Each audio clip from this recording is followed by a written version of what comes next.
first career start for Hurts, and he gets his first win. I thought he played really well. Yeah, he looks good. And look, the Eagles have themselves a quarterback problem because what are they going to do with Wentz next year? He played exceptionally well, and he hurt us. When a team rushes for 250 yards, not a lot good can happen. Like, he's a natural leader. I thought overall there were some good things, and really we just needed that. He gave us that spark. Kind of gave us a spark as a team. Like right now. Some people would say the Eagles have a quarterback problem. Others would say the Eagles have a quarterback solution. Keyshawn, J. Will, and Zubin were presented by Progressive Insurance. It was quite a Monday in Philadelphia after a spark of a Sunday. It's Doug Peterson's own word. We needed somebody to give us a spark. Jalen Hurts provided that in a huge, shocking win over the New Orleans Saints to end their 9-game winning streak. And next up for the Birds, it'll be another pair of birds, the Cardinals Sunday in the desert. It's time for Straight Talk, brought to you by Straight Talk Wireless. Let's get straight to Doug Peterson. He was asked this question Monday morning on Sports Radio 94 WIP just hours after Hurts saved the Eagles' season. Will he start Sunday in Arizona? I'm going to take a look at yesterday. I'm going to look at a lot of different things before I make that determination this week.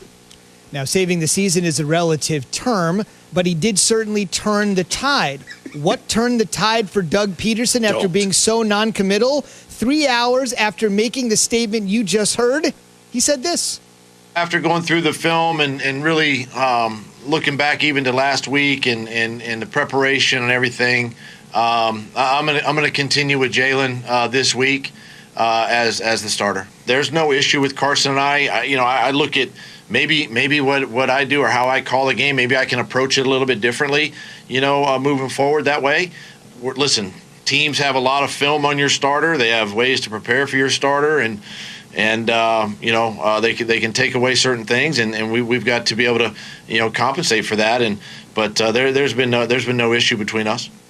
So if you're watching SportsCenter yesterday and you saw this wouldn't qualify as breaking news. I think it would qualify as obvious news. So, Jay, why did Doug Peterson essentially have to even go out there a second time? Why do you think, after hearing both of those comments, he just couldn't have saved us all the trouble and just said it Monday morning, since we all knew it was a fait accompli? We all knew it was going to be Jalen because he had to watch the tape, Zubin. He had to watch the tape to make the ultimate decision about how Jalen Hurts played. Look, we all knew it was obvious, and I know Key's going to sit up here and say the coaches doesn't have to give you anything. He doesn't need to say anything. Then why did he give us something 3 hours after he just said he didn't make a decision?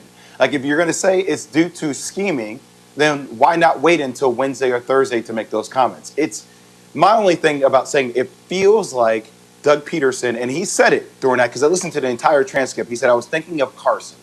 It still feels like Doug Peterson is thinking about, how do I need to properly articulate what is going to happen with this team so I don't lose Carson Wentz?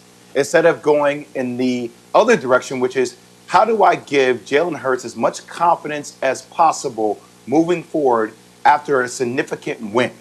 Now, you don't have to break down Carson or belittle Carson in order to raise Jalen Hurts up. You can do both at the same time. I just don't understand why you wait 2.5 hours and then all of a sudden you come to an ultimate conclusion that, hey, yeah, by the way, Jalen Hurts is our starter after going back and reviewing the tape and understanding how significant of a game he had against the number one defense in the NFL.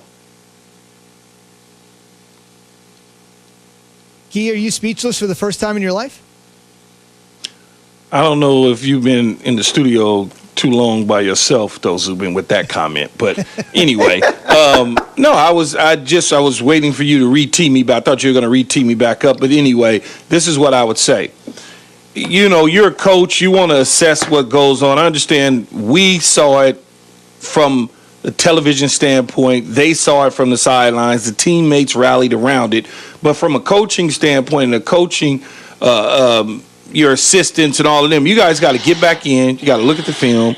You got to see the things that you did right, the things that you did wrong, your opponent, watch a little clip on the opponent, see what makes the most sense, and just take your time doing it. There's no rush to do it. What you're off today? What's the rush? Tuesday is your off day.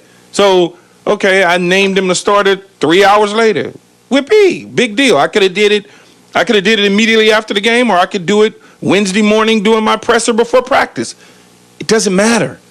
It only matters to people that's so fixated on what's going to happen. Oh, my God, he's got to give him his due. He's got to extend an olive branch to him. Don't worry about fracturing Carson Wentz. It's not fracturing Carson Wentz.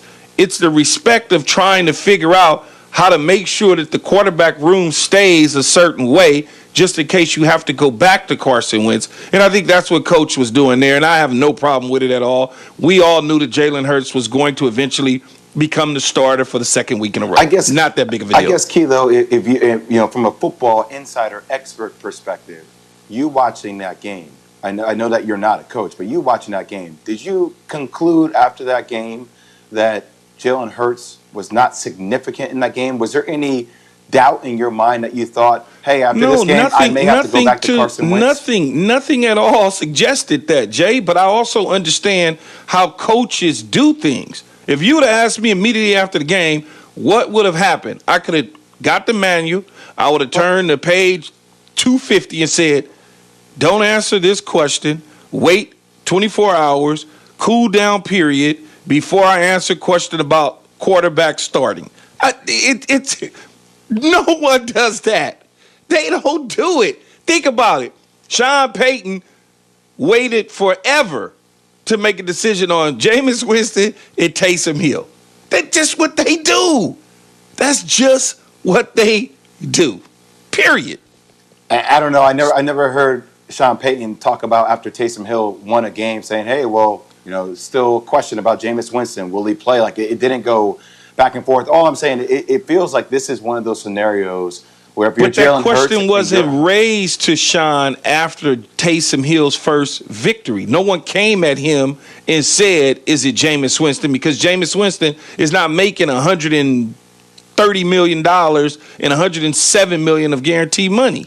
I understand. So that question never was posed to Sean. It just feels like it's one of those scenarios for Jalen Hurts that he has to actually go take this thing that Doug Peterson doesn't want to give it to him, that he needs to go take it, which he had a mentality you have to do anyway. There's no surprise. But it just feels like he has to go against not only the teams he's playing against per weekend, but he also has to go against a head coach who doesn't necessarily believe that he has what it takes to energize a team and sustain that. See, I wouldn't say that, though. I don't think that that's the case with Doug Peterson at all. I really don't. I think Doug Peterson wants to play Jalen Hurts because he knows he gives him the best chance to win. He's just doing it the way that he was taught how to do it as a head coach, coming under Andy Reid's and those type of guys. That's how I see it. I hear you. Drafted in round 2 for the moment, QB1. Straight Talk Wireless, no contract, no compromise. On the way, how the Browns and Ravens combined yesterday to do something the NFL hasn't seen in 98 years. That's next on ESPN Radio and the ESPN app. Now